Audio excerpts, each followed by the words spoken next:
Kisah nyata horor pesugihan pedagang durian Musangking. Di sebuah desa kecil yang terletak di tepi hutan lebat, Dika, seorang pedagang durian, menjalani kehidupannya dengan semangat yang tak pernah pudar. Desa itu dikelilingi oleh hamparan pepohonan yang menjulang tinggi, dengan suasana yang tenang, tetapi juga menyimpan banyak misteri. Waktu seolah berjalan lambat di desa ini, di mana setiap orang mengenal satu sama lain dan saling membantu dalam berbagai hal.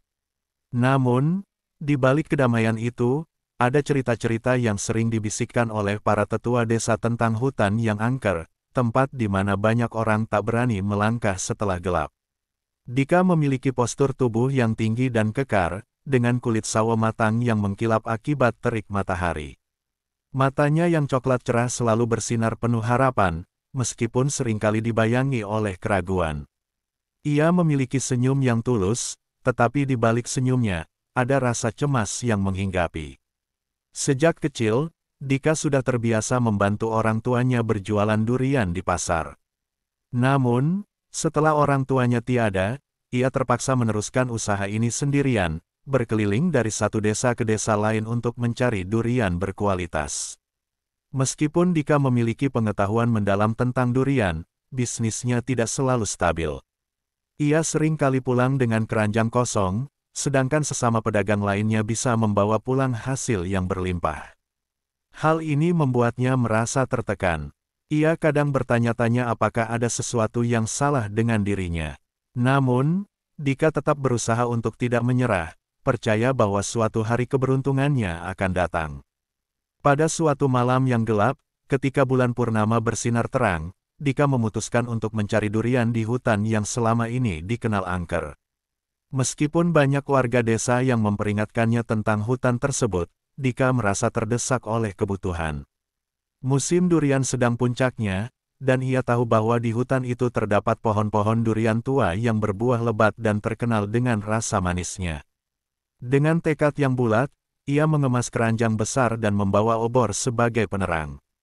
Saat ia melangkah masuk ke dalam hutan, suasana berubah drastis. Suara jangkrik yang biasanya meramaikan malam tiba-tiba terdiam.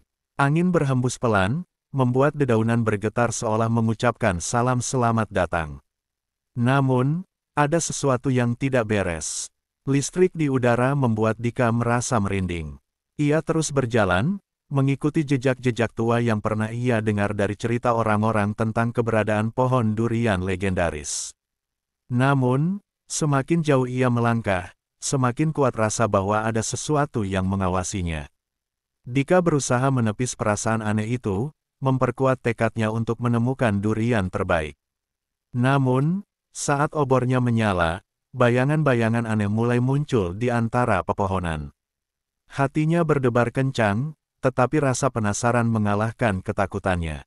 Ia terus melangkah, berharap menemukan pohon durian yang selama ini ia impikan. Dalam pikiran Dika, terbersit harapan bahwa malam ini, ia akan membawa pulang durian yang tidak hanya berkualitas tinggi, tetapi juga akan mengubah nasibnya.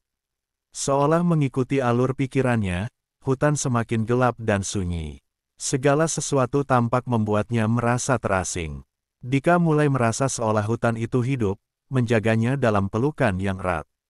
Dalam keheningan yang mencekam, ia tidak menyadari bahwa jalan yang ia pilih bisa membawanya ke dalam situasi yang tak terduga, sebuah malam yang akan mengubah hidupnya selamanya.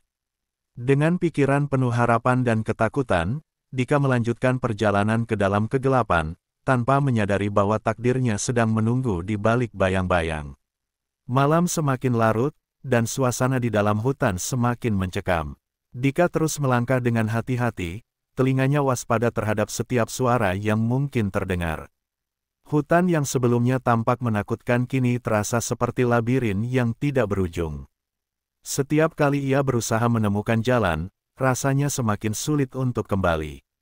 Cabang-cabang pohon seolah menghalangi jalannya, dan bayangan-bayangan yang bergetar di antara pepohonan membuatnya merasa terjebak dalam mimpi buruk. Perasaan cemas semakin menyelimuti dirinya saat ia mendengar suara lembut memanggil namanya. Dika, suara itu bergetar di antara pepohonan, lembut dan menggoda, namun juga menyimpan nuansa misteri yang menakutkan.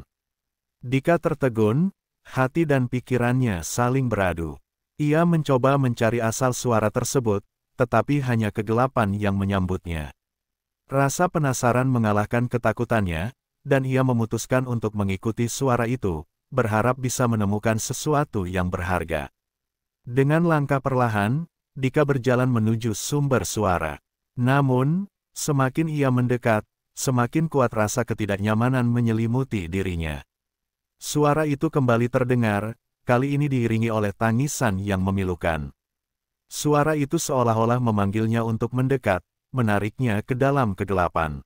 Dika merasakan bulu kuduknya berdiri, tetapi rasa ingin tahunya semakin menggebu. Ia merasa ada sesuatu yang penting menunggu untuk ditemukan. Kemudian, dari balik pepohonan, sosok perempuan muncul. Dika ternganga, terpesona sekaligus ketakutan. Sosok itu adalah kuntilanak, dengan rambut panjang terurai dan gaun putih compang camping yang melambai-lambai tertiup angin malam.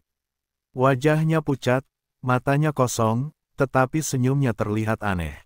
Senyum itu tidak mencerminkan kebahagiaan, tetapi lebih seperti sebuah ajakan ke dalam kegelapan. Dika terpaku, tidak bisa bergerak. Dalam pikiran yang kacau, ia berusaha memahami apakah apa yang dilihatnya ini nyata atau hanya khayalan. Kuntilanak itu menatapnya dengan tatapan yang menusuk, seolah-olah bisa melihat ke dalam jiwanya. Dika merasa terjebak dalam tatapannya, ada sesuatu yang dalam diri sosok itu membuatnya merasa lemah dan tak berdaya. Tiba-tiba, sosok itu menghilang ke dalam kegelapan, meninggalkan Dika dalam keadaan panik.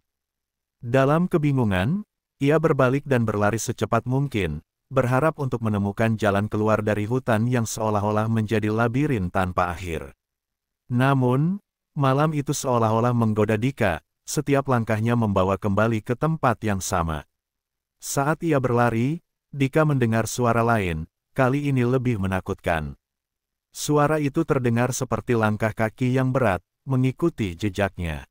Ketakutan mulai merasuk ke dalam jiwanya, dan ia merasakan udara di sekelilingnya menjadi semakin dingin. Dika berulang kali menoleh ke belakang, tetapi tidak ada apa-apa, hanya bayangan-bayangan yang menari di antara pepohonan. Ia merasa seolah hutan itu hidup, mengawasi dan mengendalikan setiap gerakannya. Dalam kepanikannya, Dika bertemu dengan sosok lain, Pocong. Pocong itu berdiri di tengah jalan, menghalangi jalannya. Dengan tubuh yang terbalut kain putih, sosok itu tampak menakutkan, dan Dika berteriak meskipun suaranya seolah hilang ditelan kegelapan.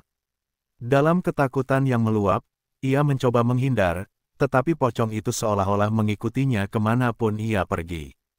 Dika merasa terjebak dalam mimpi buruk, hutan ini seolah telah menjebaknya dalam jaring kegelapan yang tidak bisa ia hindari. Dalam kebingungannya, Dika kembali melihat kuntilanak itu. Kali ini, sosok itu tidak menakutkan seperti sebelumnya. Kuntilanak itu menatapnya dengan tatapan yang lebih lembut, seolah-olah ingin berkomunikasi. Dika merasakan getaran aneh di dalam hatinya, ada sesuatu yang ingin disampaikan oleh roh itu. Namun, sebelum ia bisa bertanya atau mendekat, kuntilanak itu menghilang kembali ke dalam kegelapan. Dika berdiri di tempatnya, jantungnya berdegup kencang, ia merasakan ketegangan yang mencekam, tetapi juga sebuah panggilan untuk memahami pertemuan ini. Dalam kegelapan yang menyelimutinya, ia mulai mempertanyakan keberadaan dirinya sendiri. Mengapa ia melangkah ke tempat ini? Dan apa yang sesungguhnya ia cari? Apakah semua ini adalah ujian? Ataukah ada sesuatu yang lebih besar yang menunggu untuk terungkap? Di tengah kebingungan, Dika menyadari bahwa ia telah memasuki dunia yang tidak hanya melibatkan dirinya, tetapi juga sesuatu yang lebih dari sekadar makhluk hidup, sesuatu yang berasal dari alam gaib. Dika berdiri di tengah hutan yang gelap, hatinya berdegup kencang saat ia merenungkan pertemuannya dengan kuntilanak. Kegelapan di sekelilingnya semakin pekat, dan suara malam mulai terdengar lebih intens, seolah-olah hutan itu berbisik dan memperhatikan setiap gerakannya. Keringat dingin mengalir di pelipisnya, tetapi rasa penasaran terus mendorongnya untuk maju. Dengan langkah hati-hati, ia melanjutkan perjalanan, berharap menemukan jalan keluar dari labirin kegelapan ini. Dalam langkahnya yang penuh ketidakpastian, Dika mulai merasakan kehadiran lain di sekitarnya. Suara gemerisik dedaunan membuatnya terhenti sejenak. Di balik semak-semak, ia merasa ada sesuatu yang bergerak, dan instingnya mulai memberi sinyal bahaya. Ia kembali memanggil nama kuntilanak itu, "Siapapun kamu, jika kau ada, tunjukkan dirimu." Suaranya bergetar, mencerminkan keraguannya. Namun, tidak ada jawaban, hanya keheningan yang menakutkan. Ketika Dika melanjutkan langkahnya, tiba-tiba, ia mendengar suara tawa lembut yang menggema di antara pepohonan. Suara itu membuatnya terhenti, merinding di seluruh tubuhnya. Dika merasakan ada sesuatu yang menyenangkan, tetapi juga mengintimidasi. Ia berusaha mencari sumber suara itu, tetapi semakin ia mencari, semakin jauh suara tersebut menghilang, seolah-olah bermain-main dengannya. Rasa frustrasi mulai membanjiri pikirannya, tetapi di saat yang sama, keinginan untuk menemukan durian yang legendaris semakin menguat. Dalam pencariannya, Dika kembali melihat cahaya samar yang muncul di antara pepohonan. Dengan hati-hati, ia mendekati cahaya itu, berharap itu adalah jalan keluar dari hutan. Namun, saat ia mendekat, cahaya itu ternyata berasal dari sebuah altar kecil yang dikelilingi bunga-bunga liar yang tumbuh subur. Di atas altar itu, ada sesajen sederhana, beberapa buah durian, beras, dan lilin yang menyala. Dika terkejut dan merasa bahwa tempat ini adalah ruang suci, sesuatu yang lebih dari sekadar tempat penyimpanan barang. Ia merasakan aura magis yang kuat mengelilingi altar ini, seolah-olah ada kekuatan yang sedang beroperasi di dalamnya. Dika kemudian teringat kembali pada sosok kuntilanak yang ia temui sebelumnya. Apakah ini adalah tempat di mana ia seharusnya memberikan sesajen? Apakah ini cara untuk berkomunikasi dengan makhluk halus tersebut? Dalam kebingungan, Dika merasa hatinya bergetar.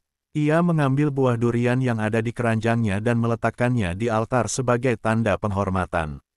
Saat ia melakukannya, cahaya di sekitar altar seolah semakin bersinar, dan Dika merasa sejuk menyelimuti dirinya.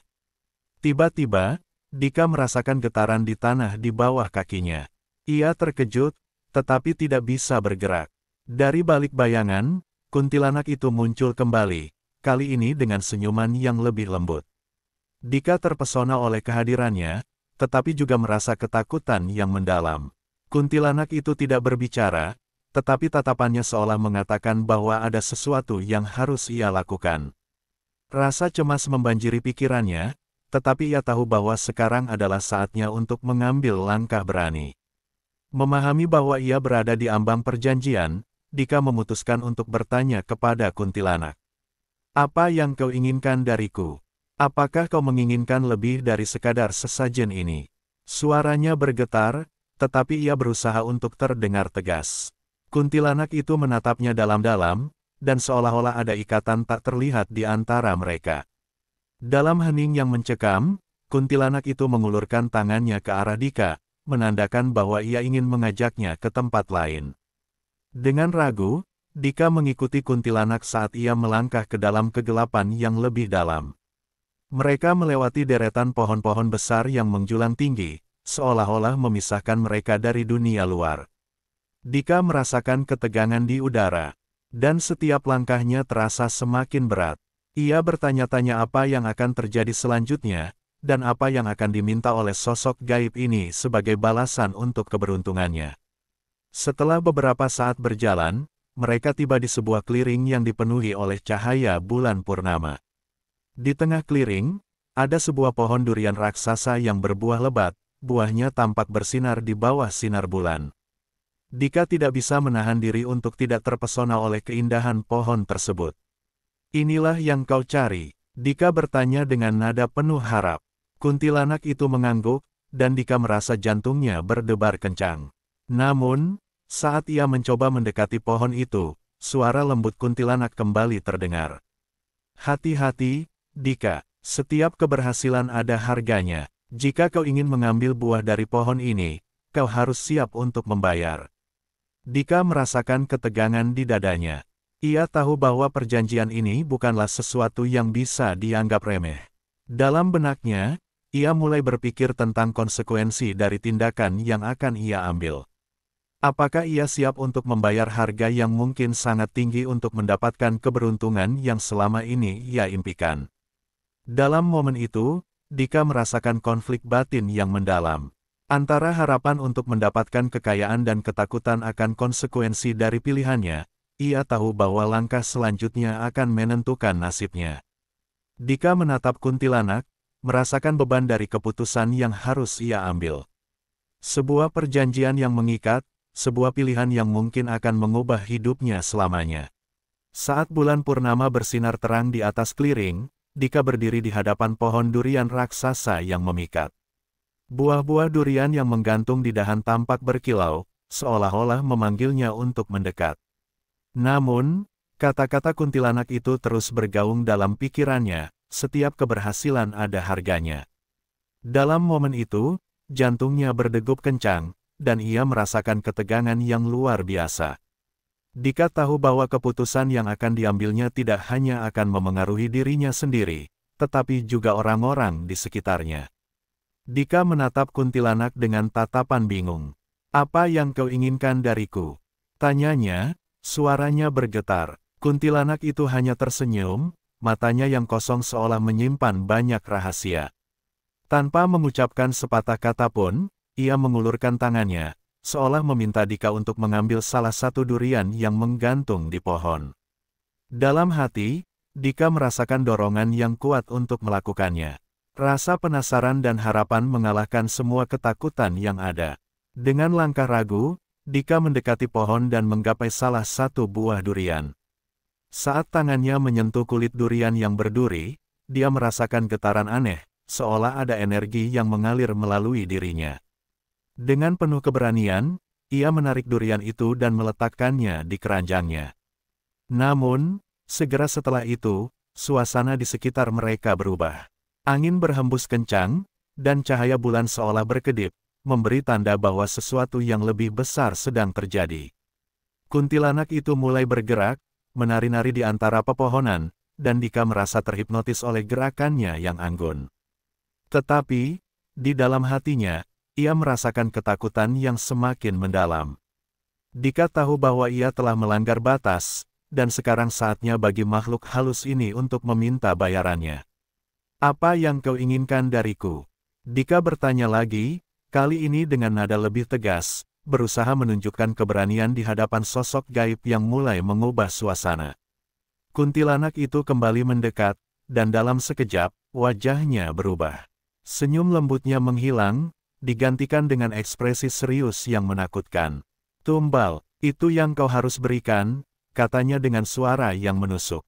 Dika merasa darahnya membeku. "Tumbal, maksudmu apa?" Dia tidak percaya bahwa dia harus memberikan sesuatu yang berharga sebagai balasan untuk keberuntungannya. Kuntilanak itu mengangguk, dan dalam sekejap, Dika teringat akan keluarganya. Ia tidak bisa membayangkan kehilangan orang-orang terkasihnya. "Aku tidak bisa, aku tidak akan memberikan tumbal." Dika berteriak, tetapi suara hatinya bergetar dengan ketakutan. Ia ingin menolak, tetapi suara kuntilanak itu menggema di pikirannya, menegaskan bahwa pilihan ini bukan hanya tentang dirinya, tetapi juga tentang apa yang akan terjadi jika ia menolaknya. Di tengah kebingungan dan ketakutan, Dika merasakan tekanan yang semakin kuat. Ia tahu bahwa jika ia tidak memenuhi permintaan kuntilanak, kekuatannya mungkin akan menghancurkannya. Dalam keadaan putus asa, Dika memutuskan untuk mengambil langkah berani. "Baiklah, aku akan memberi tumbal, tetapi bukan keluargaku. Aku akan memberikan sesuatu yang lain," katanya, berusaha untuk bernegosiasi. Kuntilanak itu hanya menatapnya, dan Dika merasakan tatapannya yang tajam menembus jiwanya. Dalam momen itu, Dika merasa terjepit antara harapan dan ketakutan. Ia tahu bahwa ia harus memenuhi perjanjian ini, tetapi pada saat yang sama, ia tidak ingin kehilangan segalanya. Dalam keputusasaan, ia berjanji untuk melakukan sesuatu yang akan memenuhi tuntutan kuntilanak tanpa mengorbankan orang-orang yang dicintainya. Namun, saat Dika berusaha memikirkan cara untuk memenuhi janji itu, ia merasakan sesuatu yang tidak biasa. Dalam sekejap, ia teringat akan teman baiknya, Rudy, yang selama ini mendukungnya dalam Usaha berdagang durian. Rudy adalah sosok yang selalu ada untuknya, dan Dika menyadari bahwa jika dia harus memberikan tumbal, Rudy mungkin menjadi pilihan yang tidak terduga. Ketika pikirannya melayang pada kemungkinan itu, Dika merasa hatinya hancur, tetapi rasa putus asa untuk berhasil mengalahkan segalanya. Malam itu, Dika merasakan pertaruhan yang sangat besar. Dia bersumpah untuk memberikan tumbal yang diminta kuntilanak, berharap bahwa itu tidak akan berakhir dengan kehilangan yang tidak terbayangkan.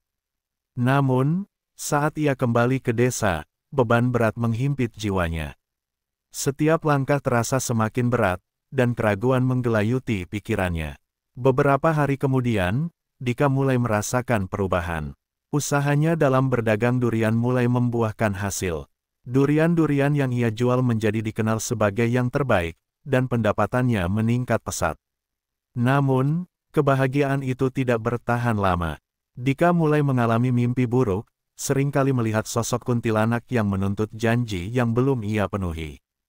Dalam tidurnya, ia merasa terjebak dalam permainan berbahaya yang tidak bisa ia atasi. Suatu malam, saat Dika terbangun dari mimpi buruknya, ia mendengar ketukan di pintu. Dengan rasa cemas, ia membuka pintu dan melihat Rudy berdiri di depan. Wajahnya terlihat bingung dan cemas. "Dika, ada yang tidak beres. Aku merasa ada sesuatu yang mengikutiku," katanya. Dika merasakan jantungnya berdebar kencang. Apakah ini saatnya untuk memenuhi janjinya? Tanpa berpikir panjang, Dika memutuskan untuk mengajak Rudy ke hutan tempat ia pertama kali bertemu kuntilanak. Ia tahu bahwa jika ini adalah saatnya untuk memenuhi janji, maka Rudy harus ikut serta. Dalam perjalanan menuju hutan, Dika berusaha menenangkan diri, tetapi ketakutan dan penyesalan mulai menggerogoti hatinya. Ia merasa bersalah, menyadari bahwa perjanjian ini bukan hanya tentang dirinya, tetapi juga tentang orang yang telah ia cintai. Ketika mereka tiba di clearing, suasana terasa mencekam. Bulan purnama bersinar terang, tetapi Dika merasakan kegelapan yang menyelimuti tempat itu. Ia memanggil kuntilanak, berharap bahwa dia akan muncul dan meminta apa yang telah dijanjikannya. Namun, yang muncul adalah bisikan angin yang berdesir, dan Dika merasakan ketegangan yang semakin meningkat. Akhirnya, kuntilanak muncul, wajahnya menampakkan kekecewaan. "Kau datang untuk memenuhi janji, Dika," katanya, suaranya lembut tetapi penuh ancaman. Dika menatap Rudy, dan dengan suara bergetar, ia berkata, "Aku siap memenuhi perjanjianku." Namun, saat itu, ia merasa hatinya hancur. Dia tahu bahwa ini adalah pilihan yang paling sulit dalam hidupnya. Kuntilanak itu mengangguk, dan Dika merasakan beban berat di dadanya. Rudy, yang tidak mengetahui apa yang sedang terjadi, tampak bingung. Dika berusaha menjelaskan, tetapi kata-kata tidak bisa keluar dari mulutnya. Dalam momen itu, dia menyadari bahwa keputusannya tidak hanya akan mengubah hidupnya, tetapi juga mengambil sesuatu yang berharga dari Rudy. Kuntilanak itu mengulurkan tangannya, dan Dika merasa terjebak dalam ketidakberdayaan. Dia tahu bahwa apa yang dia lakukan akan menghancurkan segalanya. "Maafkan aku, Rudy," bisiknya. Namun, saat itu, Rudy menyadari apa yang sedang terjadi, dan wajahnya berubah menjadi ketakutan. "Dika, jangan, apa yang kau lakukan?" teriak Rudy, tetapi sudah terlambat. Dika merasakan kesedihan yang mendalam saat kuntilanak itu menarik Rudy ke dalam kegelapan. Dalam sekejap, Rudy menghilang, meninggalkan Dika sendirian di clearing yang sepi. Dika berteriak, tetapi suaranya tidak terdengar. Dalam keputusasaan, ia jatuh berlutut, merasakan hati dan jiwanya hancur. Dia telah kehilangan teman terbaiknya, dan semua kekayaan yang ia impikan terasa hampa. Saat Dika kembali ke desa, ia merasa terasing. Ia telah mendapatkan keberhasilan dalam berdagang, tetapi harga yang dibayarnya adalah kehilangan yang terlalu besar. Dalam kesedihan yang mendalam, Dika menyadari bahwa kekayaan yang ia cari tidak sebanding dengan apa yang telah ia korbankan. Ia terjebak dalam kesepian dan penyesalan, mengingat setiap momen yang ia habiskan bersama Rudy. Cerita Dika adalah sebuah pelajaran pahit tentang pengorbanan, janji, dan konsekuensi dari pilihan yang kita buat. Dalam pencarian kekayaan, ia kehilangan sesuatu yang jauh lebih berharga, persahabatan dan cinta. Di akhir kisahnya, Dika berpesan kepada siapapun yang mendengar, hati-hati dalam mengejar impian. Karena terkadang, impian itu datang dengan harga yang terlalu tinggi.